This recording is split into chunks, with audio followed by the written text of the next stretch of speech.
Welcome to the Global News Podcast from the BBC. I'm Janat Jalil, and joining us is Parham Ghobadi from the BBC's Persian service.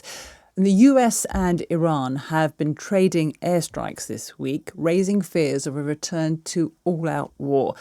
So, Parham, the US says this all started when the Iranians fired on 3 commercial vessels that were trying to get through the Strait of Hormuz. Why would Iran jeopardise the ceasefire? That's a great question, because Iran wants to exert its control over the Strait of Hormuz. But the question is why they want to do that. Why are they jeopardizing all of this? Because according from their own perspective, Iran sees all these sanctions relief and all these economic incentives that the Americans are providing, something temporarily that can be overdone overnight, because they need waivers, for example, that needs to be renewed every 60 days. Just a few days ago, after Iran attacked the ships, they were cancelled. So Iran sees that as a temporary thing. However, they see the Strait of Hormuz as an infinite source of income that can go on forever, and it does not need the United States approval or any other country for that matter. Apart from that, Iran has been under sanction for decades. So if, for example, tomorrow, France puts sanctions or EU puts sanctions on Iran, they can say, okay, from now on, we're not going to allow your ships to go through the Strait of Hormuz. So to change the equation and to change their calculations. And can we just clarify, because there are several routes through the Strait of Hormuz. Could you just elaborate on that for us? Yeah, so we've got, as you mentioned, there are 3 routes. One that goes through the Iranian water, and one right now goes through the Omani water, and one that used to be in between, but now is full of mines. So Iran is insisting that all the ships has to go through the Iranian waterway, and they have established a body, Strait Authority, that they need to communicate and coordinate with the Iranians. And when they started opening up the other route from the Omani water, Iranian Revolutionary Guard started targeting those ships because they want to have the entire control. Because they've promised for 60 days they're not going to charge any money from the ships are going through, but this memorandum of understanding is a bit vague. It's not clear what is going to happen after the 60 days. What Iranian authorities are saying, for example, Iranian ambassador to China said that definitely Iran, after the 60 days is over, is going to take some transit fees. They're insisting that it's not tolls, it's a fee. But regardless of the name, it's some money that ships have to pay to go through the Strait of Hormuz. And it shows that Iran is really adamant to keep that Strait of Hormuz as a leverage against the United States and the rest of the Western world.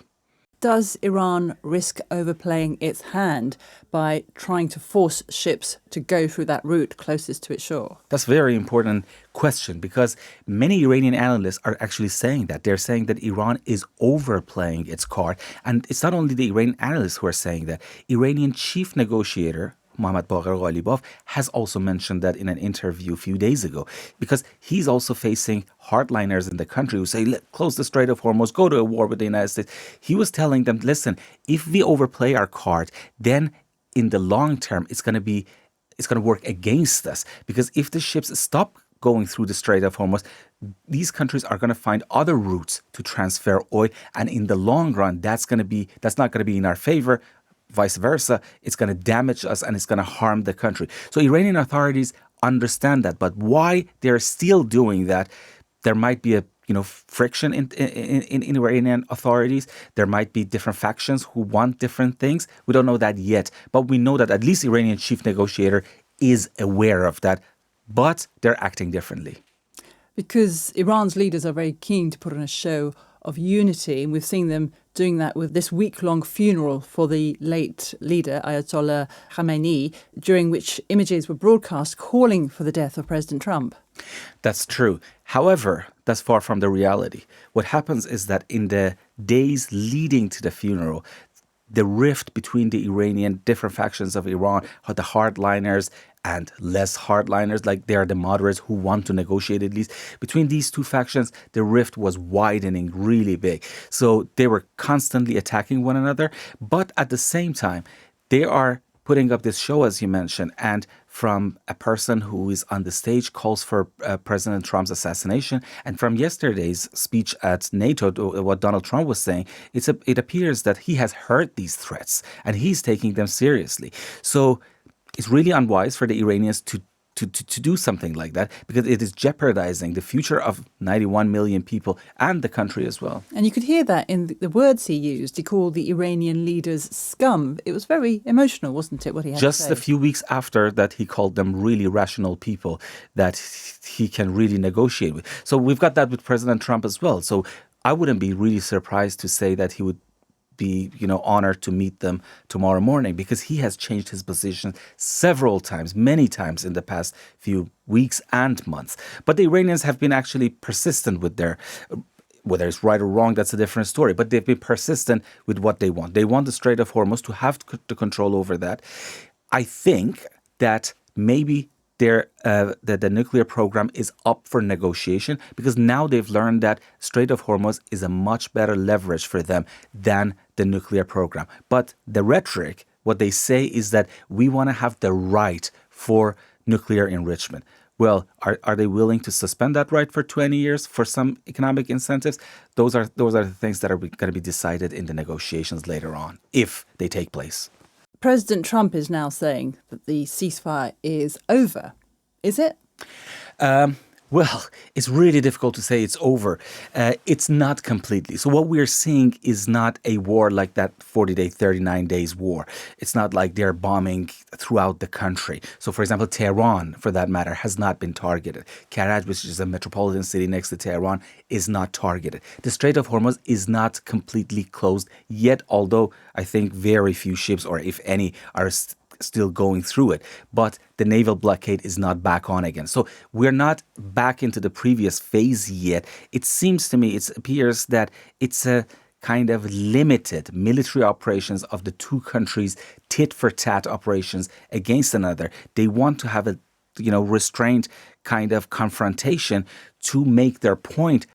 Yes, it's all looking very delicate. But from what you're saying, it doesn't look like there's going to be a return to all-out war, which is what a lot of people fear. Exactly. So when you talk to Iranians right now, the mood in the country has changed a lot before and after the war. Let's not forget that the funeral of the person who is actually getting buried, he was killed 2 months after a brutal crackdown in Iran.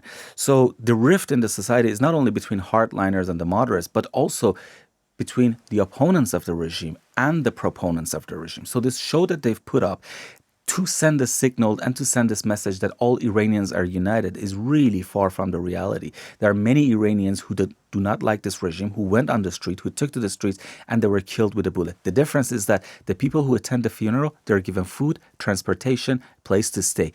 The people who go out on the street to protest, they're faced with bullets, threat of execution, and arrests. So in a way, that might motivate the Iranian leadership to do some kind of deal to try to restore the economy, which has been really in a dire strait for a long time now. It has been in a dire strait, but, and that's what, again, Iranian chief negotiator was telling hardliners, that, listen, you are blaming me for why I'm negotiating with the Americans, but the naval blockade was hurting the Iranian economy so bad. We need to export our oil.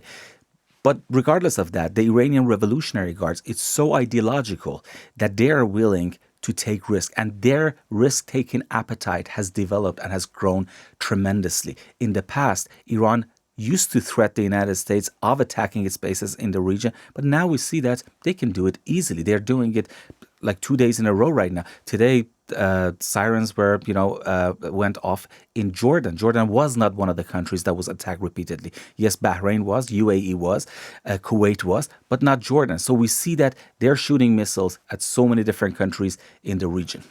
Thanks very much, Parham. That was Parham Ghobadi from the BBC's Persian service. And if you'd like to see more of the Global News Podcast, please click on the link below.